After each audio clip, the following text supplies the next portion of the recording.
I have two stories for you. The first one is, well, almost a year ago exactly, I got a drone for myself. And why did I get a drone?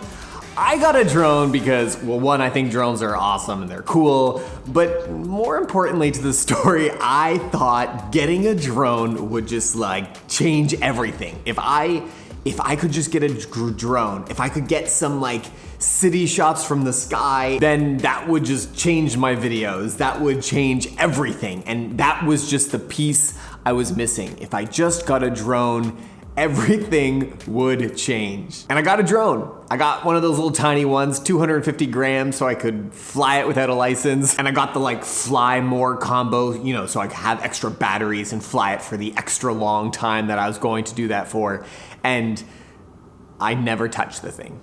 It sat in my cupboard for a week? No. It sat in my cupboard for 8 months without flying it once. And part of the reason why I didn't touch the thing was because I had mounted so many expectations on it that the first thing that I ever did with this drone would just be like life-shattering. And I had never even flown a drone before. Did this drone change everything? No, it didn't do anything. Second story.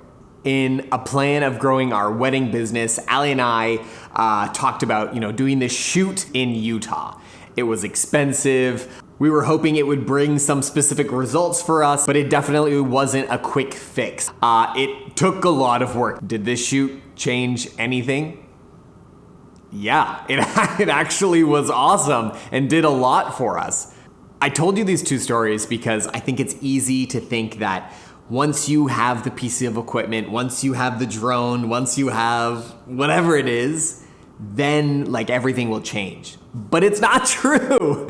It's not true. It's putting in the work. It's showing up. You can have all of the right equipment and still make absolutely nothing. So I was at that shoot in Utah and it was at the end of a long week. I was exhausted. I knew there was these salt flats on the other side of Salt Lake City and I think it was a 2-hour drive. So it was gonna be like 4 or 5 hours driving there and back. I was exhausted.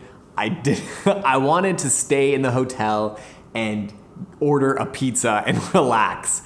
But instead I had this drone staring at me from the corner, just sitting in that little DJI bag with the tags still on it. After some gentle persuading from Ali, she was like, Luke, you gotta do this. You have to do this. Like, it's gonna be incredible. You just have to go out there and do the work and you're gonna be so glad you did. So I got in my car, I drove over there, I dusted it off, quite literally, tried to connect my phone to it, but that took a while because I didn't read the manual. I should have read the manual. So I sat in my car trying to figure out how this thing would work. Finally, I got it to connect. I walked out to the middle of the desert and I got to work.